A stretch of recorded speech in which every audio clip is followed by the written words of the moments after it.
Good morning, children.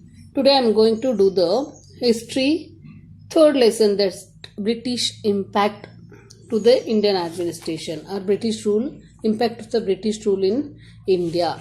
That lessons of portions already I finished, so rest of I am going to do that. The modern education system till the zamindari system, till the land tax system, and affects everything you learn now. So now I am going to do the modern education system. The traditional education of Indians was in practice continuously. Tradition means vernacular education system was practiced in India. It was practiced, but some changes later also some changes came after the entry of the Muslims or the Islamic religion. Muslim kings came to India. They invaded India and they also brought some Persian, Urdu language schools, madrasas. They started in India also. Such changes they were made. Later during the British period, during 18th century, new schools were started. The children of British and European living in India. New schools started to the Europeans and Britishers, those who were living in India. Since these facilities were never extended to the locals, means Indians, it was for no use for them also. In Warren Hastings facilitated the expansion of the modern education in India. In 1781, he started Calcutta Madrasa. He started a university, a madrasa, a school, a college for the Indians also. Till before, there was the Indian traditional education was following, but later when the after arrival of the Muslim kings, they introduced the few education system also, like Persian and Urdu education systems. Later, the British period also, 18th century, they introduced the English education in India, but they were facilitated only to the Britishers or Europeans, those who are living in India, not to the locals, means not to the Indians. But Warren Hastings, he started a school. In 1781, he started a school, Calcutta Madrasa, and Jonathan Duncan, a British individual, started Sanskrit College in Banaras in 1792, but it was the advice of the Charles. Charles gave the permission and he started the college, that is the Sanskrit College in Banaras, and Charles gave more importance to the universalization of the British education in India, giving importance to the English education, British education in India. The expansion of the British education in India received special support after the appointment of Lord William Bentinck in 1828 as the Governor General of India, and he appointed Macaulay as the member of the Governor General's Executive Committee, means Education Ed, as appointed. Macaulay as appointed as Education Ed or Executive Committee on the Education under Lord William Bentinck. Macaulay was also appointed as the chairperson of the Committee on Education. The report on education submitted by him in 1835 became the base of modern education in India. That is the base for the modern education in India. So the use of English medium in Indian learning system started after 1830s only. Another important development included the establishment of universities in India also.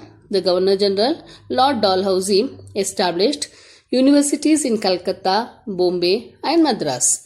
Means these are the three presidencies under the British power. So they started the education system. Universities means colleges in these three presidencies as per the suggestion given by the Charles Wood Commission. Before only you learned about that. Charles Wood is the education commissioner, and according to his permission, he started the universities. Lord Dalhousie started the universities in Calcutta, Bombay and Madras in 1854. After this, the education started becoming universalized in India. What was the effect of the British education in India? Indians could develop modernity, Till then, they were learning only the traditional education system. In that also, many example, the Shudras and Atisudras, they were denied from the education. Only the upper classes, higher classes only gaining the education also. So, it was changed, completely changed. Indians could develop modernity, secularism, democratic attitude and rationality along with the nationalistic ideals. Then importance was received for the local literature and languages also. Importance given to the local literature and languages also after introduction of the English education in India. This facilitated unity in thinking process among the educated classes. Periodicals started emerging, means papers, publications, they started in the journals, they started in the and these scrutinized the policies and work of the government, which in turn enabled the Indians to have critical opinion on the various issues. When the journals started, when the periodicals started, they started to write the articles against the evil act of our bad practice, bad administration of the government also. New social and religious reformation movements also emerged. You are going to learn in your future classes also, future lesson also, that social and the religious. The thoughts of thinkers like J.S. Mill, Rousseau and Montesquieu, means great thinkers, their thoughts also impressed the Indians, brought fresh thinking in the minds of the educated youth of India. The freedom struggle that were taking place across the globe, means all over the world. The freedom struggle means American War of Independence, it may be, or the French Revolution, it may be. This all impressed the Indian educated class. Indians could understand appreciate their rich tradition also. They also started to understand their rich and the rich tradition, and they started to appreciate that. Like this, the new thinking and cultural perception that emerged due to the British education system created a new generation of Indians with progressive attitude. Then the constitutional development started in India also. Constitution means making the rules and regulation, which is the stepping stone of our present constitution also. Let us learn about that also. In that, they want to control the Indians. They want to control Indians. They want to regulate Indians, or they regulate the company officials. So the British, they started few rules and regulations in India. They implemented some rules and regulations in India. In that, regulating act during the British period, East India Company period only, they started the regulating act in 1773. This is not so important. This was started because to regulate the company officials. They were misusing them. They are corrupting the taxes collected by the East India Company officials, which was they started to corrupt to the British government. So to regulate them, to control them, it was started. Major features of this act. Very important is Supreme Court was established in Calcutta. That is very important in this act, nothing more, but we'll go through that also. Major features of this act. Before the implementation of the act, there were 3 presidencies, that is the Bengal, Madras and Bombay. And Bengal was completely controlled under the British. Later, after this act, the Bengal has the power to control the Madras and Bombay presidencies also. The Governor General Bengal became the Governor General of other 2 presidencies, that is the Bombay and the Madras. The Governor General was authorized to direct, exercise, means control, supervise over the other 2 presidencies. The Bombay and Madras presidencies could not declare war or enter any agreement without the permission of the Bengal Governor General. According to this act, Supreme Court of Judicature was established, means for the jurisdiction, the Supreme Court was established in Calcutta. That is the one of the stepping stone to the found Supreme Court in our country also. Only that in this central court, 1 Chief Justice and 3 ordinary judges were there. That is about the Regulating Act of 1773. Next one is the Pitt's India Act 1784. There were many inconvenience in the Regulating Act 1773 to rectify, to cover up that, to make the reform that the new act was passed, that is the Pitt's India Act. A new institution named Board of Controllers consisting of 6 commissioners was started. The Board of Controllers replaced the Board of Directors. This board have power to direct and control the issues related to the land taxes. Again, it was the completely to control over the British East India Company, the corrupted officials in the British East India Company. This act declared that the Indians have attained their paramount power in the name of the British Empire only, but not on their own.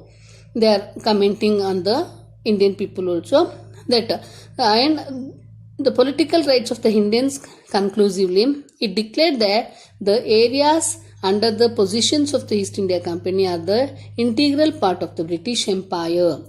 Hence, the government of England is the ultimate ruler of the India according to the Pitt's India Act. Started the Charter Acts. Charter Acts of 1793, 1813, 1833, 1853 were implemented to achieve the aims, such aims renew the license of the East India Companies. As and when the charter was implemented once in 20 years, the new rules and regulations found fit by the British government was included in these acts. Among these, few are only important, that is the 1833 Charter Act 1813 and Charter Act 1833. See, let us see about the Charter Act of 1813. In this act licensed the East Company to stay for another 20 years in India. Before the implementation of this act, a demand to allow any interested person to carry out trade in India was there. This act allowed this demand and authorized all interested persons to carry out trade in India. With this act, the free trade era started in India. Anyone can do their trade activities. A new era of license and authorization started. The Board of Directors was vested with the powers to appoint the Governor General and the Commander-in-Chief in Indian power. The churches were allowed to enter India officially. The Christian missionaries, the Christian institutions were directed to enrich the knowledge of the Indians and also enhance the moral and spiritual life of Indians. Many Christian missionaries started arrive in India after this act only, after the Charter Act of 1813. The expansion of Christianity and English education started taking place. Because of these developments, the Charter Act of 1813 is a historic act. Means many developments undertook in this act. Then Charter Act 1833, this act aimed at improving the Indian situation. It also licensed East India Company to remain in India for another 20 years. The main aspects of these acts are: General of Bengal was named as the Governor General of India. See, in the Regulating Act, after that Pitt's India Act also, the Governor General only for the 3 presidencies, 3 important places, that is the Bengal, Madras and Bombay. But after the Charter Act 1833, the Governor General of Bengal, he became the Governor General of India. The Governor General was vested with the powers to direct, control and supervising all traders in India. He has a power to control all traders in India. The central government of Bengal had the final right to decide on issues like war, peace and diplomatic relationship with the princely states of India. Everything is controlled under the Governor General. The Governor General was mandated to put his difference of opinion with the executive committee members in writing whenever he differed with the majority opinion. The act barred any discrimination based on the religion, birth and skin color. The Governor General was mandated to appoint a law professional as member to his executive committee. Charles Hood, in the previous part only you learned about that the education the Chalchut and Macaulay, they were the, like here also, the executive, he has to appoint the executive committees. All British companies were allowed to have trade relationship in India. Then the British Government Act started, that is the British Government Act 1858, British Government Indian Council Act 1861, Indian Council Act 1892, Indian Council Act 1909 and Indian Council Act 1919 and 1935. These are all the Indian Government Acts they passed in British power. Let us learn about that. The Sipai Mutiny took place in 1857, isn't it? Everyone knew about that. That is the first war of Indian independence. Everyone knew about that. As a result, the administration of India was handed over to the British Queen from the East India Company. During this period, Indian government Acts of 1858, 1861, 1892, 1909, 1919 and 1935 were implemented. Under that, Indian Government Act 1858, let us learn. This act needed to be understood in the backdrop of civil and military unrest that took place in 1857. Means that Sipai Mutiny, our first war of Indian independence, our revolt of 1857. The administration of India came under the direct rule of British government. The Queen of England, Victoria, announced that all-round development of India would be ensured by the British government. After 1857 revolt, the British Queen Victoria, she promised Indians she will govern from the state, from the British government, from England itself. On November 1st, 1858, the following are the important features. What are the features under this Indian Government Act 1850? The license of East India Company was cancelled and India was brought under the direct administration of the Queen from the direct England. The post of Governor General was changed into Viceroys. Lord Canning became the first Viceroy of India. A new post called Secretary of State for India was started in the British government. The secretary was part of the British cabinet and responsible for the administration of India. A Council of India was created in order to assist the secretary in the administration. The council had 15 members. In 1858, listen carefully. Then another act, Indian Council Act of 1861. This is an important act that came into effect after 1857. With this act, Indians were allowed to participate in the process of creating laws also. They were the members of the law members. They became the law members, Indians. In order to understand the aspiration of Indians, representation was given to the Indians. This is called as the policy of assertion.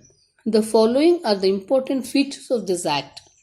Keep remember that Indian Council Act of 1861 gave the opportunity to the Indians as the law members to create the laws. In that feature, Indians were nominated to the Council of Viceroy, means the members in the Viceroy's chamber, as non-official members. Viceroy was authorized to proclaim ordinance in case of emerging. Then the Indian Council Act of 1892. This act is the Constitution of Indian Council Act of 1861. This Act of 1892 further extended the participation of Indians in the legislative bodies. Means participation of Indians in the legislative bodies. Till then, there were no any Indian members were in the legislative bodies, only government, only administration under the British powers only, British members only, not the Indian members. But after 1861 Government Act and after 1892, the Indians also became as the legislative members. The critical view expressed by the Congress organization towards the British administration led to this expansion of Indian representation in the governance. The following are the important features. See, the number of additional members in the regional and the central legislative bodies was increased. The legislative council's authority the Legislative Council's authority was increased further by allowing discussion on budget-related issues. Provision was made to question the government on public issues by serving 6 days notice in advance. In advance, they have to should give the notice about the questioning the government. Any matters is there to question the government. Then the Indian Council Act of 1909, it is also called as Minto-Morley Reformation because Lord Minto was the Viceroy of India and Lord Morley was the Secretary of State for India. This act was used to divide and rule India. Features of this act is the total number of central legislative bodies is increased. The numbers are increased 60 to 16. The number of regional council members was also increased. Representation of the regional council was allowed through the election for the first time. In order to provide separate representation for Muslims, separate electoral college was created. See, this is all the development under the Government Act of 1909. Another one is the Indian Council Act of 1919. It is also called as the Lord Montagu, who was the Secretary of the State of India, and Chelmsford, who was the Viceroy of India. Lord Chelmsford, Montagu Chelmsford Law, it is also called as. Its features, you see, act formulated bicameral legislative bodies. Bicameral means two houses in the legislative bodies. For example, legislation means in India, Parliament is the legislature. It is having the two houses, lower house and the upper houses. This provision was given under the Act of 1919. Diarchy was allowed at regional government also. Diarchy means the local governments also provided in the regional areas, regional places. And High Commissioner was appointed for India. Promised to improve the local self-government means local small governments, local self-governments means Jilla Panchayat, Taluk Panchayat, like that. Provisional local self-governments. Provincial budget was separated from central budget. Separate electoral college was extended for the Muslims, Sikhs, Anglo-Indians and the Europeans. The Act that Indian Government Act 1935. This act acted as the base for the formation of Indian Constitution. See, this is the base for the Indian formation of the Indian Constitution. The report submitted in 1928 under the leadership of Motilal Nehru was the instrumental in the formation of this act. Most the provisions in Indian Constitution are based on this act. This act allowed the formation of fully responsible government by Indians. This act was applicable both to the Indian principalities and also to the British Indian regions. See the features of this policy 1835 Act. A federal system of Indian principalities, British government, regions and dominant states were formed. Federal, two central and the state governments like that also. And this is the very important. Reserve Bank of India was established. Diarchy was established at the central level also. Diarchy was cancelled at the regional. In the previous act, the diarchy was given in the regional level, that was cancelled and it was given to the central level. The federal court was established. The federal court means the two systems court was established in India. One should understand that various political developments that resulted in the formation of various acts that aided the formation of Indian Constitution. Though these acts serve the purpose of British interests, they also include the aspiration of Indians for self-governance. These acts should be understood as the result of struggle led by Indians for the self-rule. Thank you, children.